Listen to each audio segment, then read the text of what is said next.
In this video, I'm going to discuss my course, the Sociology of Cyberspace. First, I'll discuss why I chose this particular topic. Then, I'll highlight some of the modules and assignments that I created and talk about why I chose them. As an undergraduate at Seton Hall, I majored in sociology and communication studies. For my sociology senior thesis, I had briefly researched the sociology of cyberspace as a potential topic. I wound up choosing a different topic for my thesis, but I did come across this research that I had conducted on the sociology of cyberspace while thinking about what course I had wanted to create for this class. I figured this would be a neat opportunity to expand upon a topic that I had found very interesting as an undergrad, but never had the time to fully investigate. And with that, my Sociology of Cyberspace course came to fruition. So within the Schoology platform, students can get started in the Begin Here folder, where I've uploaded the syllabus, a bio about myself, and some other pertinent information that I thought would be useful, including a Schoology tutorial, which I thought could be helpful for students having difficulty familiarizing themselves with the Schoology platform itself. So each module is laid out relatively the same. They all begin with a module introduction and learning objectives. The module introduction is where I overview the topic at hand for that particular week, and the learning objectives are where I kind of help students stay on track and give them measurable objectives to have an idea of what they should be getting out of each module's content and assignments. For most modules, students are required to complete a blog post, which I opted to keep private and not shared among the other students in the course, so that they could feel more comfortable reflecting on some of the more private topics I'm asking students to reflect on in this course.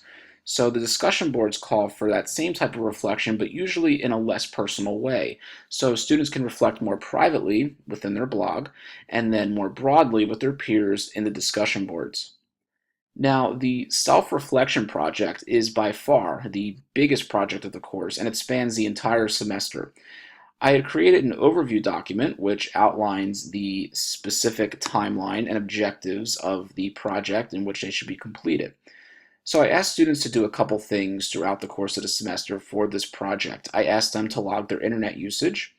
I asked them to reflect on life before the internet in a time where, the internet was a less prominent force. I asked them to think of 4 websites which they frequent the most and alternative non-technical ways they can access that information if possible. I asked them to evaluate and analyze some of the relationships in their lives and how technology impacts them. And then I ask for a capstone presentation project, which they will make through Screencast-O-Matic, where they're going to summarize what they've learned about themselves through this reflection project as a whole. Each assignment is divvied up throughout the entire semester, but as a whole, piece together a reflection that I want my students to achieve between this personal reflection here and the course content itself. This assignment implements universal design principles by using 2 different styles of learning, writing through the reflections themselves and a more creative side through the presentation and the screencast. I really like this project because I think the point of this course is to self-reflect. It's not just about learning facts about the internet, it's about learning how the internet is impacting us on a more personal level as well. So once that is completed and once the self-reflection project concludes, in Module 7, I asked students to write a paper on the future of the internet. I thought this was a good opportunity to give students who prefer more research-oriented courses to have the opportunity to write a more standard paper as opposed to the self-reflection essays that I've required up to this point in the course. So topic-wise within my course, I begin broadly at the sociological level and talking about the effects of high-speed information access on society as a whole. And then later in the course, I kind of narrow it down into a more personal, psychological, and communicatory reflection.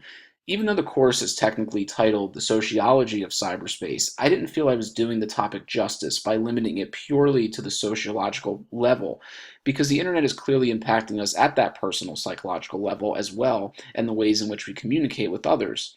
So I felt that by broadening the field of study within a more interdisciplinary approach towards the end was an appropriate course of action for the course. And that is a brief overview of the sociology of cyberspace. I really enjoyed putting this course together, and perhaps one day I'll have the opportunity to teach it somewhere. Thanks for watching.